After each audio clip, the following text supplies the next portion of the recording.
Live में आप तमाम दर्शक मित्रों स्वागत है। हूँ छू आपनी साथे रिपोर्टर यासीन भाभोर। आजना महत्वना समाचारनी बात करिए तो जय भीम सेना द्वारा सर्व समाज ने साथे राखीने फतेपुरा पोलीस मथके पीआई ना अध्यक्ष स्थाने आंबेडकर जयंती की उजवणी करवामां आवी। आज तारीख 14 एप्रिल 2026 ना रोज फतेपुरा तालुकाना मुख्य मथक फतेपुरा खाते जय भीम सेना द्वारा सर्व समाज ने साथे राखीने फतेपुरा पोलीस मथके TIPA जाडेजाना अध्यक्ष स्थाने 135મી डॉक्टर भीमराव बाबा साहेब आंबेडकर जन्म जयंती की उजवणी करवामां आवी हती। आ प्रसंगे फतेपुरा तालुकाना विविध पक्षोना आगेवानो तेमज सर्व समाजना आगेवानो अने अग्रणीओ उपस्थित रह्या हता। दीप प्रागट्य करीने उपस्थित महानुभावोए डॉक्टर बाबा साहेब आंबेडकरना फोटाने पुष्पांजलि अर्पण करी हती। आ प्रसंगे उपस्थित महानुभावोए प्रसंगने अनुरूप उपस्थित जनमेदनीने संबोधन कर्युं हतुं।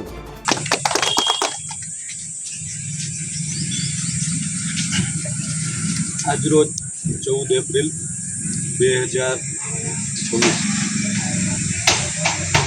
भारतीय બંધારણના ઘડવૈયા ભારતીય ચળવળના લડવૈયા એવા શ્રી બાબા સાહેબ આંબેડકરજીનો આજે જન્મજયંતિ છે। તો આ શુભ પ્રસંગે સૌ ભારતવાસીઓને અમારા પોલીસ સ્ટેશન તરફથી પોલીસ વિભાગ તરફથી ને તમામ જનતાને ખૂબ ખૂબ શુભકામનાઓ પાઠવીએ છીએ। ને જે ભારતીય બંધારણ શ્રી બાબા સાહેબના અધ્યક્ષ સ્થાને રચાયું ને એમની કમિટીના મેમ્બરો ને બાબા સાહેબના અથાગ પ્રયત્નોથી વિશ્વનું મોટામાં મોટું બંધારણ રચાયું અને સારામાં સારું બંધારણ રચાયું, જેમાં આઝાદી પૂર્વે પહેલાં આપણને સૌ ભારતીય નાગરિકોને જે કોઈ હક નહોતા એ તમામને તમામ પ્રકારના સ્વતંત્રતાના હકો, મૂળભૂત ફરજો, આપણી જવાબદારીઓ અને કેટલીક બંધારણની અંદર છુપાયેલી કાયદાકીય વ્યવસ્થાઓ એક વિશાળ આ લેખિત બંધારણમાં આપણને મળ્યું છે।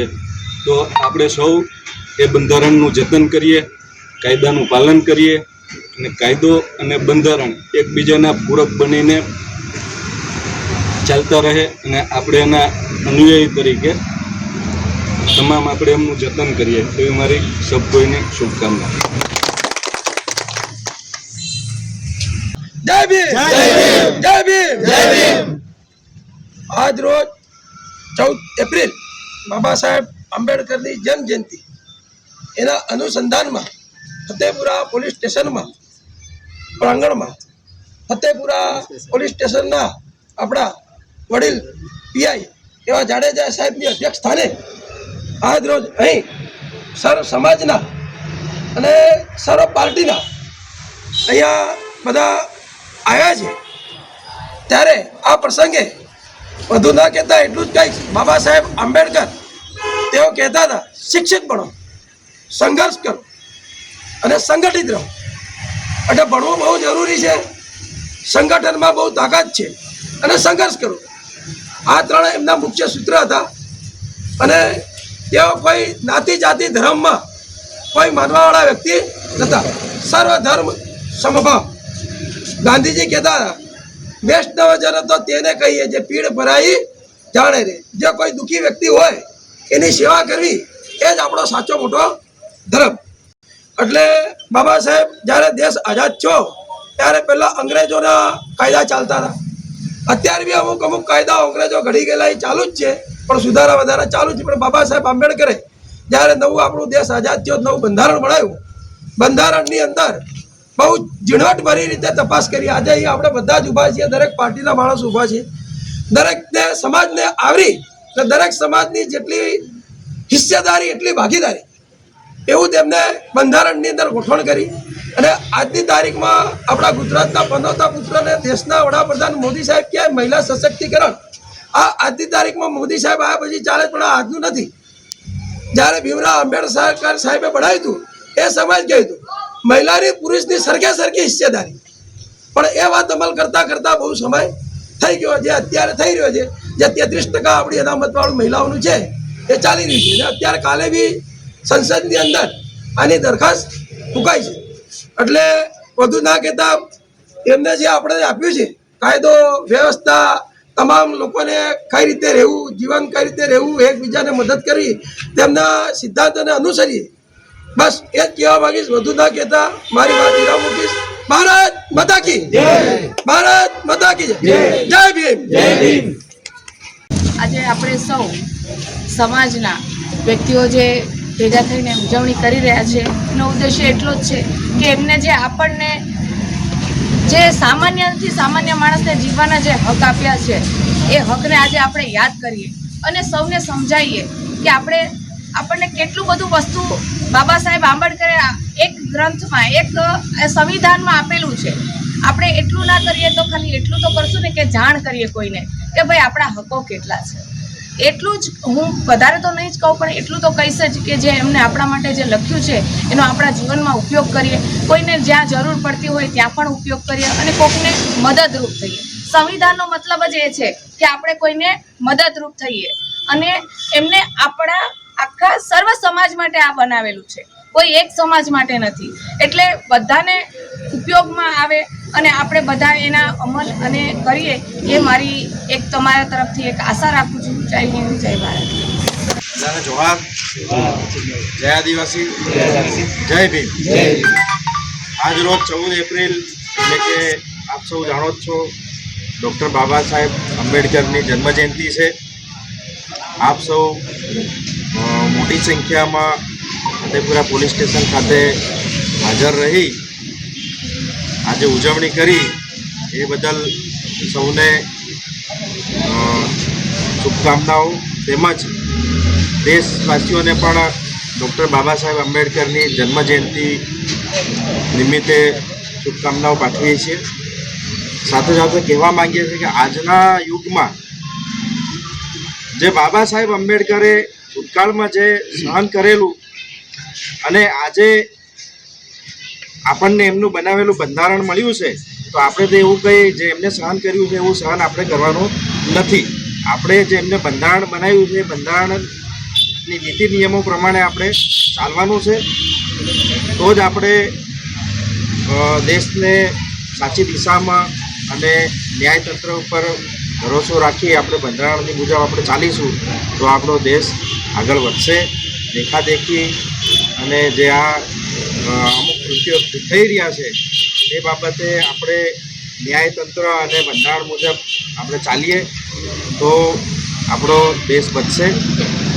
અને આટલું જ હું કહેવા માગું છું. અને બંધારણ તમામે વાંચવું જરૂરી છે. અને હું તો એમ કહેવા માગું છું કે સ્કૂલની અંદર પણ વિદ્યાર્થીઓને બંધારણ વિશે થોડીક માહિતી અને આપવી જોઈએ એવી પણ મારે સરકારને રજૂઆત છે. તો જોહાર, જય આદિવાસી, જય ભીમ. જય ભીમ, જય ભીમ, જય ભીમ, જય ભીમ, જય સંવિધાન, જય સંવિધાન, જય સંવિધાન, જય સંવિધાન. ભારત માતા કી જય. ભારત માતા કી જય. ઇન્કલાબ જિંદાબાદ. ઇન્કલાબ. જિંદાબાદ.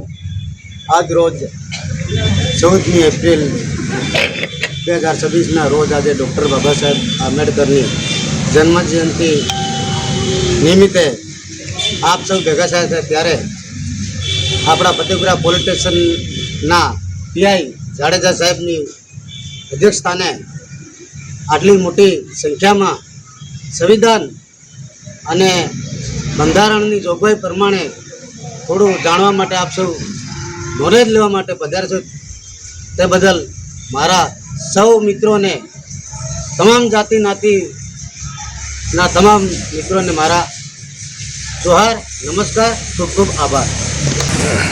અહીં ઉપસ્થિત પીઆઈ સાહેબ, અહીં ગામના વડીલો, આજે આપણે અહીંયા એવા વ્યક્તિની જન્મજયંતિ ઉજવી રહ્યા છીએ કે જે આખા દેશને આપણને એક સમાન રાખ્યા છે. અને ધવલભાઈએ વાત કરી કે શિક્ષણમાં બંધારણનો ઉલ્લેખ કરેલો હોવો જોઈએ, પણ ખરેખર એનો ઉલ્લેખ તો છે જ. પ્રાથમિકથી માંડીને માધ્યમિકથી માંડીને એ લોકો બંધારણની વાત કરેલી જ છે. પણ એમાં ક્યાંક ને ક્યાંક જે શિક્ષકો છે, હું પણ એક શિક્ષક જ છું, તો શિક્ષકોએ એવા દિલથી એમને બંધારણ એવી રીતે શીખવાડવું જોઈએ અથવા એવી રીતે ભણાવવું જોઈએ કે બીજા વિષયો ઠીક છે પણ બંધારણ શું છે એ ખાસ સમજાવવું જોઈએ. હું મારી જગ્યા પર મારી સ્કૂલ પરમાં હું આ જે બંધારણ છે મારો જે બહુ પ્રિય વિષય છે અને આ વિષય પર બીજા ધર્મનો કે પછી બીજા પુસ્તકો તમે એટલો બધો રસ ના લો તો વાંધો નહીં, પણ બંધારણ ખરેખર વાંચવું છે. બંધારણ વાંચો તો આપણને ખ્યાલ આવે કે સમાજમાં શું ચાલે છે, કયા સમાનતા છે, કયા આપણો અન્યાય થઈ રહ્યો છે, ક્યાંય આપણે ખોટા પડીએ છીએ. જો બંધારણ નહીં જાણીએ તો આપણને કોઈ જગ્યાએ ક્યાંય આપણું માન સન્માન પણ નહીં જળવાય, આપણને કોઈ નોલેજ પણ ના હોય અને આપણે ક્યાંય આપણું કામ કરી શકીએ નહીં. કોઈ પણ વ્યક્તિ આપણને છેતરી પણ રહેશે. એટલા માટે હું બધા લોકોને વિનંતી કરું છું તો કમસે કમ બંધારણ, આપણા જે હકો છે, આપણા જે અધિકારો છે એ એટલું તો આપણને ખબર હોવી જ જોઈએ. બીજું ના જાણીએ તો વાંધો નહીં. કહી બાબા સાહેબ આંબેડકરે બહુ મહેનત કરી છે. આ જે દેશને આખું જે બંધારણ, એક તમે ખાલી વિચાર કરો કે એક ઘરમાં બે ભાઈ સાથે રહી નહીં શકતા હોય તો એમને આખા ભારતને એક સાથે રાખવાનો પ્રયત્ન કર્યો. એમને આટલું મોટું બંધારણ લેખિત, વિશ્વનું સૌથી મોટું જે લેખિત બંધારણ કહેવાય તો આપણું ભારતનું છે. એમને આપણે સન્માન કરવાનું છે, એમનું પાલન કરવાનું છે.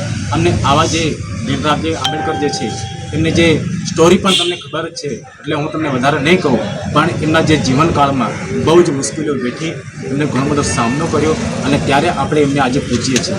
કોઈ સામાન્ય વ્યક્તિ હોત તો આપણે એમને આજે યાદ ના કરતા, પણ એ એટલા મહાન વ્યક્તિ છે. એક સામાન્ય પરિવારમાંથી ઉઠીને આ દેશ માટે કરી ચૂક્યું છે. એમના દેશ માટે ઘણું બધું નિછાવર કરી દીધું છે. એટલા માટે આજે આ બાબા સાહેબ આંબેડકરને આપણે એમના જન્મજયંતિ વિશે આપણે બોલાવ્યા છે. સૌ મિત્રોને, સૌ વડીલોને, સાહેબને અહીંયા ભેગા થઈ અને આ આયોજન કરવા બદલ ખૂબ ખૂબ આપનો આભાર. જય શ્રી